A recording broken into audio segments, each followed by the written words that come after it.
Receptors.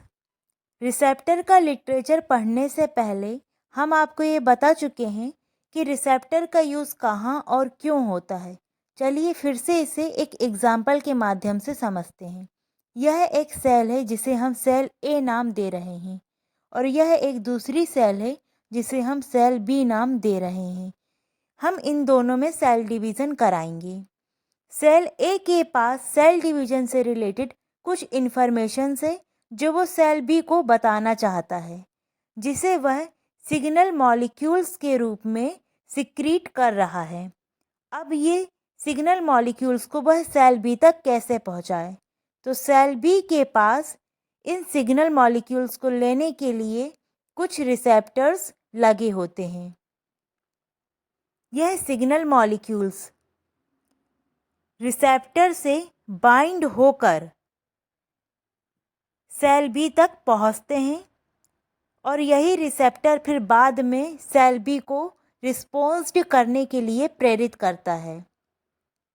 इस प्रकार signal molecules secrete करने वाली सेल सिग्नलिंग सेल और सिग्नल मॉलिक्यूल्स को एक्सेप्ट करने वाली सेल जिसमें रिसेप्टर लगा होता है टारगेट सेल कहलाती है।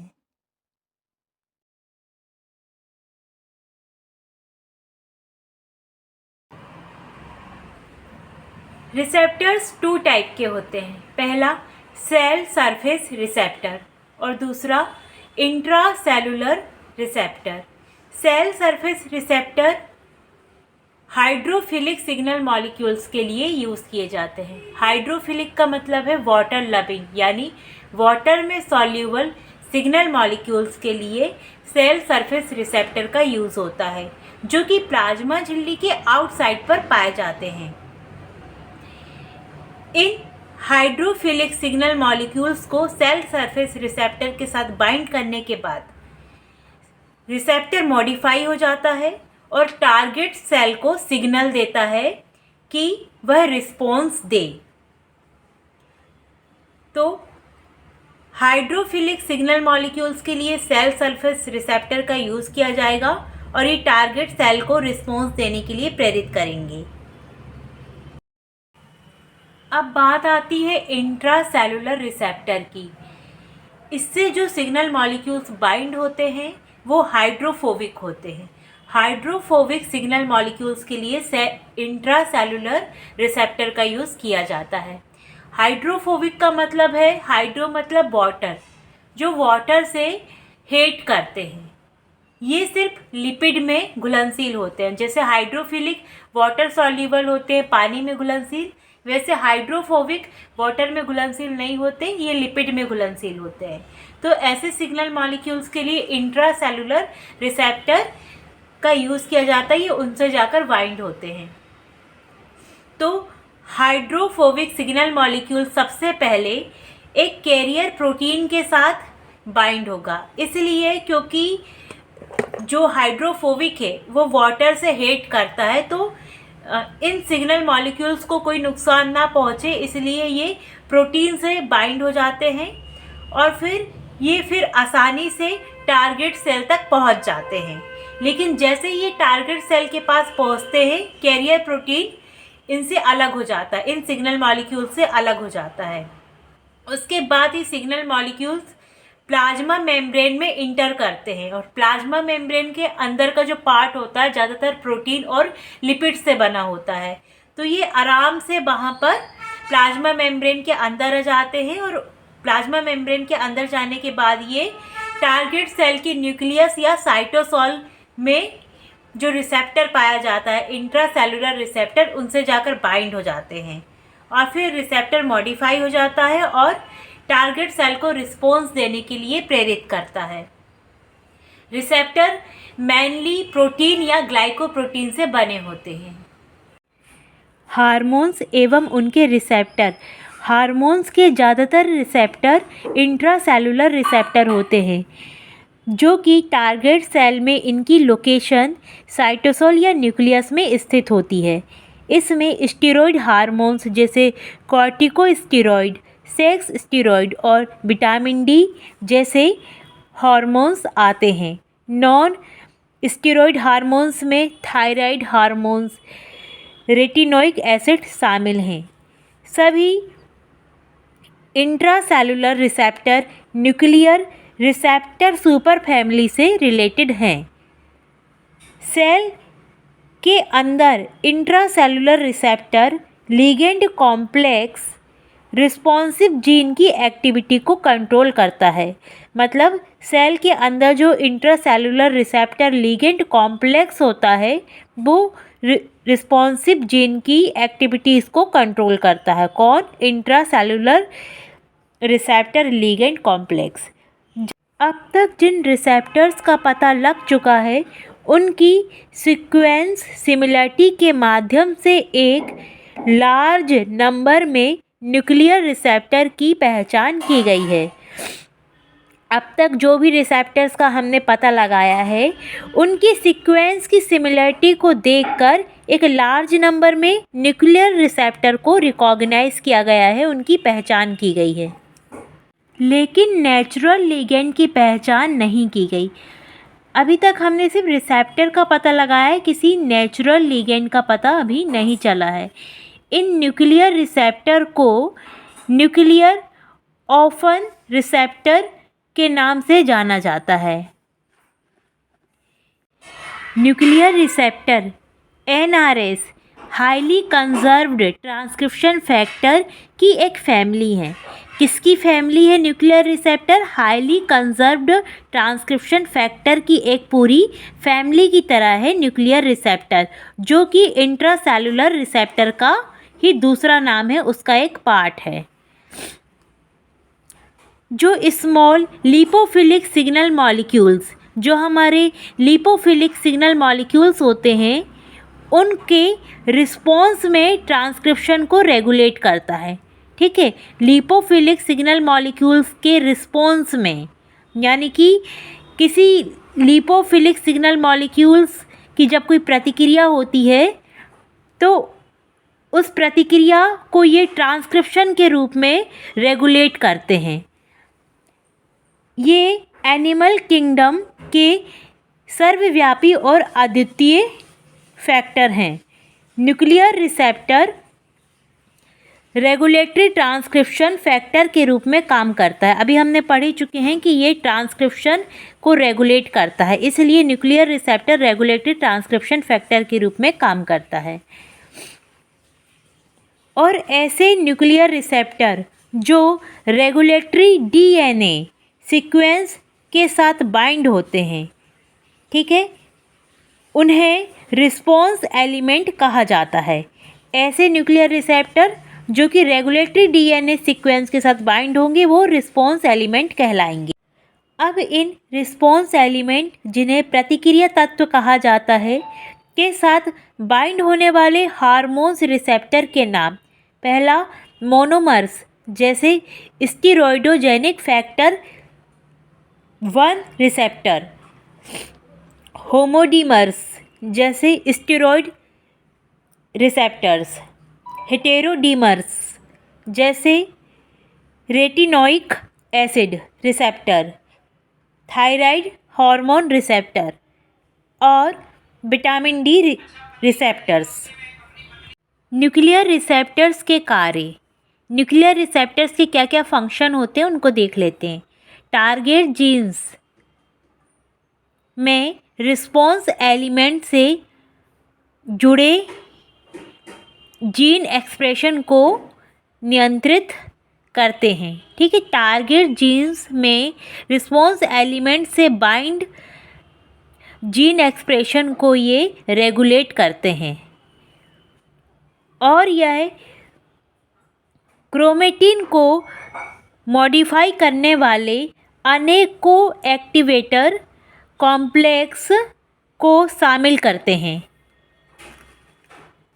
और कोर ट्रांसक्रिप्शन फैक्टर को शामिल करने वाले अनेकों एक्टिवेटर कॉम्प्लेक्स को शामिल करते हैं। तो ये न्यूक्लियर रिसेप्टर यानी कि इंट्रासेलुलर रिसेप्टर जो कि हार्मोन्स रिसेप्टर होते हैं उनके कार्य हैं। अब आता है न्यूक्लियर रिसेप्टर्स की स्ट्रक्चर को देखते हैं। जैसा कि अभी हमने जाना कि रिसेप्टर्स प्रोटीन या ग्लाइकोप्रोटीन के बने होते हैं, इन शॉर्ट प्रोटीन के बने होते हैं क्या, रिसेप्टर्स। और प्रोटीन बना होता है एमिनो एसिड की पॉलीपेप्टाइड चेन से। बहुत सारे छोटे छोटे एमिनो एसिड मिलकर प्रोटीन का स्ट्रक्चर बनाते हैं। तो वही एमिनो एसिड की जो चेन होती है उसमें दो टर्मिनस पाए जाते हैं, एन टर्मिनस और C terminus. C terminus unbound carboxylic group होता है। एन टर्मिनस से सी टर्मिनस का निर्माण तब होता है जब किसी प्रोटीन को मैसेंजर आरएनए से ट्रांसलेटेड किया जाता है। तो चलिए अभी हम जो कुछ भी पढ़ेंगे न्यूक्लियर रिसेप्टर के स्ट्रक्चर के बारे में, आपको याद रखना है कि रिसेप्टर प्रोटीन से बनता है और प्रोटीन एमिनो एसिड की चेन से, और एमिनो एसिड की चेन में एन टर्मिनस और सी टर्मिनस पाए जाते हैं। न्यूक्लियर रिसेप्टर की सुपर फैमिली के अधिकांश member N terminal activation domain, जिसे A/B रीजन से भी जाना जाता है। ठीक है, तो सुपर फैमिली के ऐसे बहुत सारे मेंबर्स हैं जो न्यूक्लियर रिसेप्टर्स हैं, जिसमें N terminal activation domain A/B region पाया जाता है। एक central DNA binding domain DBD और एक C terminal ligand binding domain LBD शामिल है। तो जो न्यूक्लियर रिसेप्टर है उसमें आपको एक N terminal activation domain A/B region भी देखने को मिलेगा और एक central DNA binding domain DBD भी देखने को मिलेगा और एक C terminal ligand binding domain LBD भी देखने को मिलेगा। ये है एक न्यूक्लियर रिसेप्टर का स्ट्रक्चर, जिसमें ये आपका N terminal binding domain activation domain वाली साइट है और ये डीएनए बाइंडिंग वाली साइट है DBD वाली, और ये लिगेंड बाइंडिंग वाली साइट है LBD वाली। ये वाला जो पार्ट होता है एन टर्मिनल का, ये ट्रांसक्रिप्शन एक्टिवेशन फैक्टर फंक्शन 1 होता है, और ये वाला जो पार्ट होता है AF2 वाला, ये LBD वाला, सी टर्मिनल वाला, ये ट्रांसक्रिप्शन एक्टिवेशन फंक्शन 2 होता है, और ये एन टर्मिनल वाला जो पार्ट होता है AF1 वाला, ये ट्रांसक्रिप्शन एक्टिवेशन फंक्शन 1 वाला पार्ट होता है। अब हम यहाँ पर एन टर्मिनस से सी टर्मिनस के बीच आने वाले सारे फैक्टर्स को देखेंगे। एन टर्मिनल डोमेन में FA1 एक्टिवेशन फंक्शन 1 सीक्वेंस होता है। अभी हमने उस चेन में देखा था कि इसमें एन टर्मिनस में ये जो एन टर्मिनल होता है यहाँ पर AF1 ट्रांसक्रिप्शन एक्टिवेशन फंक्शन 1 पाया जाता है, जिसे A/B रीजन भी कहते हैं। यह AF1 ligand independent transcriptional activator के रूप में काम करता है। AF1 को कोएक्टिवेटर और ट्रांसक्रिप्शन फैक्टर के रूप में जाना जाता है। DBD डीएनए बाइंडिंग डोमेन में 2 जिंक बॉन्डिंग मोटिफ्स यानी कि जिंक बाध्यकारी रूपांकनों का समावेश होता है। ये जो साइट पाई जाती है यहाँ पर, ये एन टर्मिनस से सी टर्मिनस के बीच में ये DBD वाली डीएनए बाइंडिंग साइट जो पाई जाती है, इसमें जिंक बाध्यकारी रूपांकनों का समावेश होता है, जिसमें से प्रत्येक जिंक आयन को 4 सटीक रूप से स्थित सिस्टीन्स के माध्यम से समन्वित कोऑर्डिनेट करता है।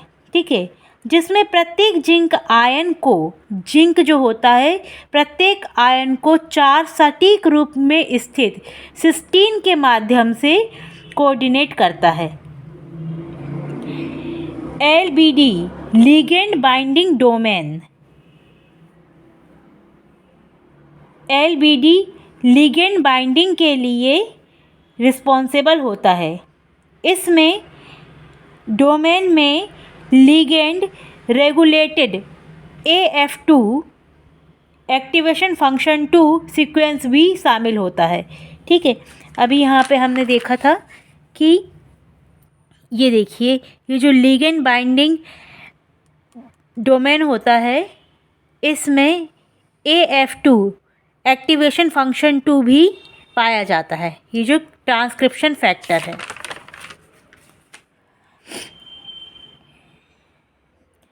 जो ट्रांसक्रिप्शनल कोएक्टिवेटर्स को शामिल करने के लिए आवश्यक है। LBD जो कई न्यूक्लियर रिसेप्टर्स के होमोडाइमेराइजेशन एंड हेटेरोडाइमेराइजेशन में भी योगदान देता है।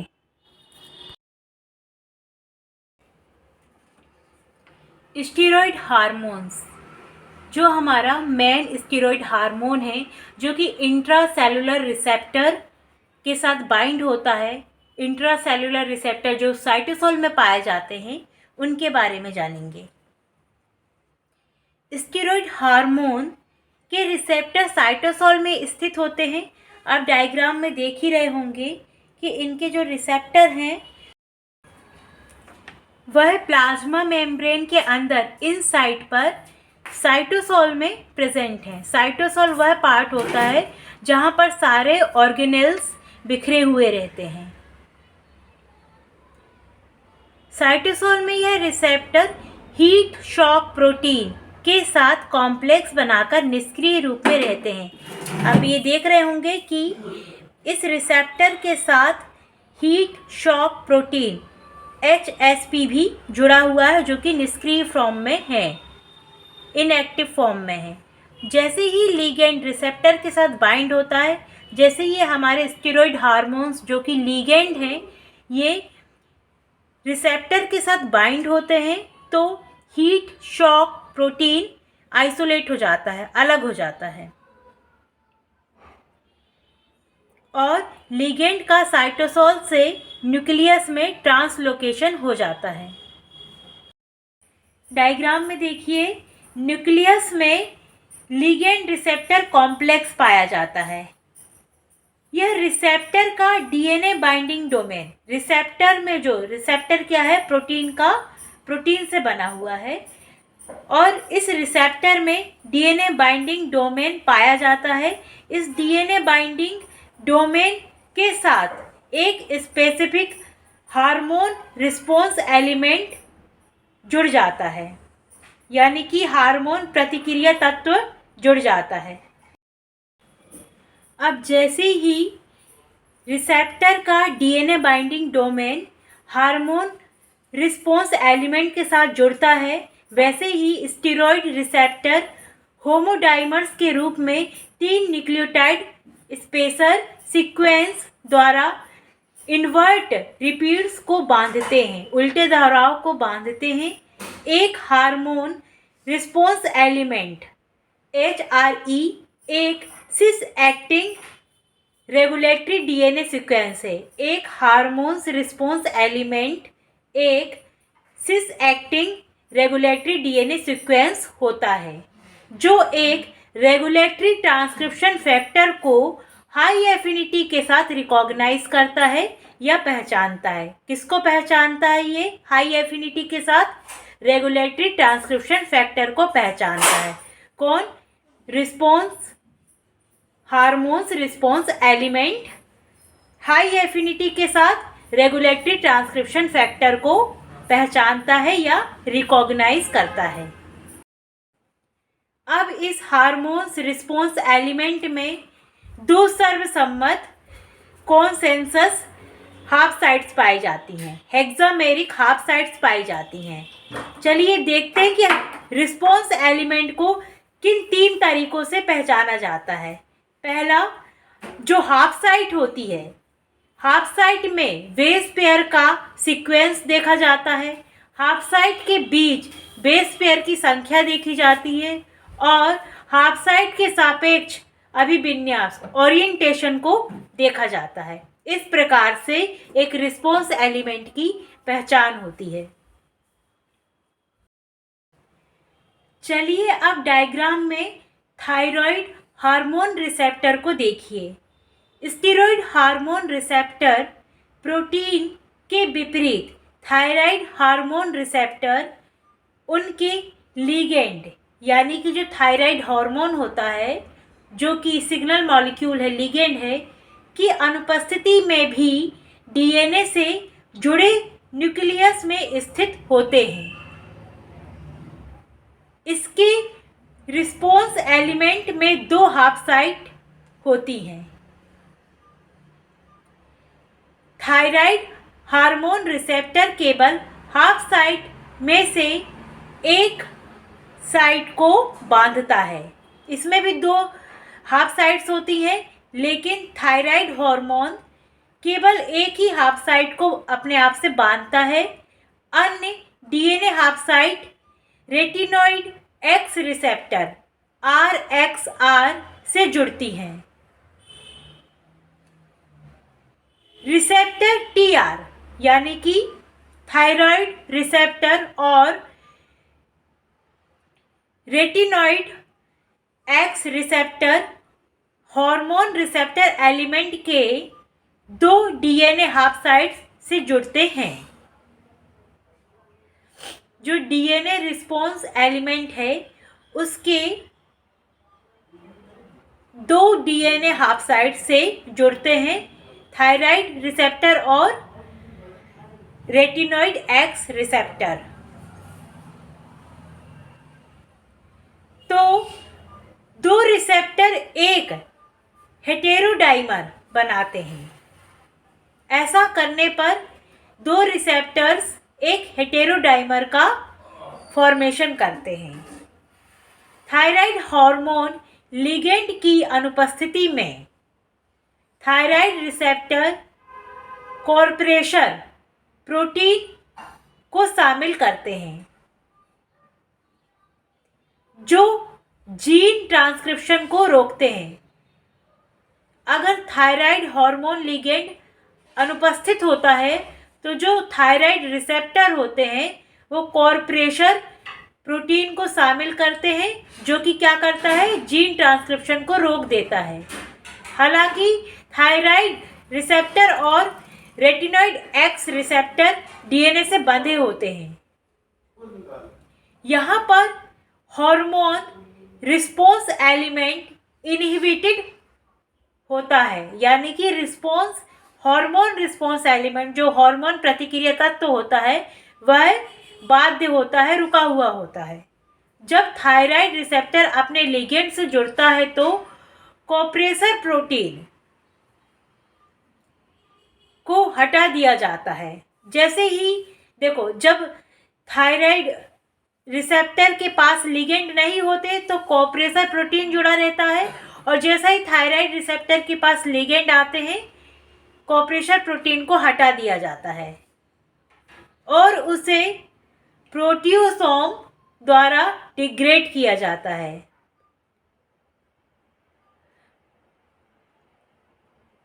जबकि कोएक्टिवेटर प्रोटीन्स शामिल किए जाते हैं। इस प्रकार थायराइड हार्मोन के लिए nuclear receptor protein gene transcription को तब तक उत्तेजित नहीं कर सकते। इसी प्रकार जो थायराइड हार्मोन के न्यूक्लियर रिसेप्टर हैं, वह न्यूक्लियर रिसेप्टर प्रोटीन है। जो थायराइड हार्मोन के लिए जो न्यूक्लियर रिसेप्टर प्रोटीन जो है थायराइड हार्मोन के लिए, वह जीन ट्रांसक्रिप्शन को तब तक उत्तेजित नहीं कर सकते जब तक कि वे अपने हार्मोन लिगेंड से बंध ना जाएं। अब आता है हमारा सेल सरफेस रिसेप्टर। अभी हमने हार्मोन्स रिसेप्टर के बारे में पढ़ा, जो कि इंट्रासेलुलर थे और न्यूक्लियर रिसेप्टर थे। इंट्रासेलुलर का ही दूसरा नाम है न्यूक्लियर रिसेप्टर। अब हम पढ़ेंगे सेल सरफेस रिसेप्टर। याद ये रखिएगा कि जो इंट्रासेलुलर रिसेप्टर है या फिर न्यूक्लियर रिसेप्टर है वो हॉर्मोन्स रिसेप्टर होते हैं, जो कि हॉर्मोन्स लिगेंड को, हॉर्मोन्स सिग्नल मॉलिक्यूल्स को बाइंड करते हैं। ये सेल सरफेस रिसेप्टर है। सभी हाइड्रोफिलिक सिग्नल मॉलिक्यूल्स और साथ ही कुछ lipophilic signal molecules cell surface receptor से जुड़ते हैं। जो हॉर्मोन्स रिसेप्टर से जुड़ने वाले सिग्नल मॉलिक्यूल्स थे वो हाइड्रोफोबिक थे, और जो सेल सरफेस से जुड़ने वाले सिग्नल मॉलिक्यूल्स हैं वो हाइड्रोफिलिक हैं, यानी कि वाटर लविंग हैं, ना कि लिपिड लविंग।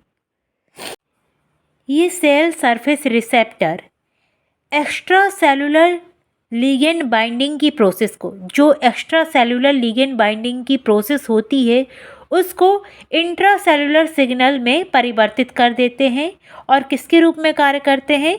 सिग्नल ट्रांसडक्टर्स के रूप में सेल सरफेस रिसेप्टर काम करते हैं। सेल की सरफेस पर रिसेप्टर द्वारा प्राप्त की गई intracellular signal molecules cell interior relay करते हैं। ये जो सेल सरफेस रिसेप्टर हैं, सेल की सरफेस पर प्राप्त की गई जो सिग्नल मॉलिक्यूल्स सेल इंटीरियर होती है उसको रिले करते हैं। याद रखिएगा, इसमें इंट्रा सेलुलर सिग्नल मॉलिक्यूल्स की बात की जा रही है, ना कि एक्स्ट्रा सेलुलर सिग्नल मॉलिक्यूल्स की।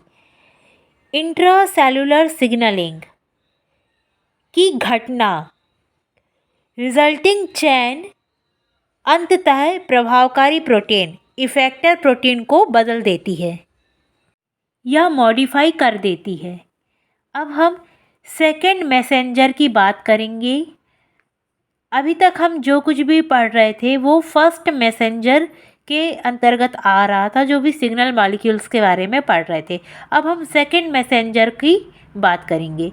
यह कुछ इंट्रा सेलुलर सिग्नल मॉलिक्यूल्स, याद रखिएगा, जो फर्स्ट मैसेंजर है वो एक्स्ट्रा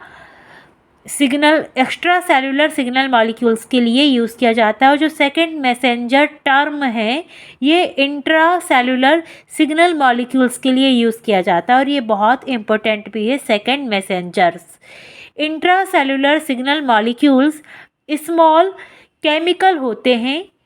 ये रिसेप्टर एक्टिवेशन के रिस्पॉन्स में बड़ी मात्रा में जनरेट होते हैं। रिसेप्टर एक्टिवेशन जब होता है तो उसके रिस्पॉन्स में ये बड़ी मात्रा में जनरेट होते हैं, उत्पन्न होते हैं, और अपने स्रोत यानी कि अपने सोर्स जिससे ये उत्पन्न हुए हैं उससे दूर फैलते हैं। सेल के अन्य भागों में सिग्नल संकेत फैलाते हैं, और सेल जो रहती है उसके जो टारगेट सेल रहती है उसके अन्य भागों में सिग्नल संकेत फैलाते हैं, जैसे CAMP और कैल्शियम 2+ आयन पानी में घुलनशील सॉल्यूबल हैं। ये वाटर सॉल्यूबल हैं। ये सेकेंड मैसेंजर के रूप में काम करते हैं। CAMP और कैल्शियम 2+ आयन ये वाटर सॉल्यूबल है और सेकेंड मैसेंजर के रूप में काम करते हैं, और साइटोसोल में फैलते हैं। ये साइटोसोल में भी फैलते हैं पूरा, जबकि अन्य जैसे कि डाइसाइल ग्लिसरॉल DAG लिपिड में घुलनशील हैं, लिपिड सॉल्यूबल हैं। DAG डाइसाइल ग्लिसरॉल और प्लाज्मा मेम्ब्रेन के तल में फैलते हैं, यानी कि प्लाज्मा मेम्ब्रेन का जो प्लेन होता है, तल होता है, उसमें डाइसाइल ग्लिसरॉल फैलते हैं, और प्लाज्मा मेम्ब्रेन के अंदर लिपिड होता है, इसलिए लिपिड सॉल्यूबल हैं। अधिकांश cell surface receptor proteins receptor के साथ प्रोटीन्स भी लगाया गया है, क्योंकि रिसेप्टर प्रोटीन्स ही होते हैं। में 3 क्लास, ये सेल सरफेस रिसेप्टर प्रोटीन्स को 3 क्लास में बांटा गया है। 3 क्लास में से एक से सेल सरफेस रिसेप्टर प्रोटीन संबंधित होते हैं। पहला, जी प्रोटीन कपल्ड रिसेप्टर्स GPCRS। दूसरा, आयन चैनल कपल्ड रिसेप्टर्स। तीसरा, एंजाइम लिंक्ड रिसेप्टर्स।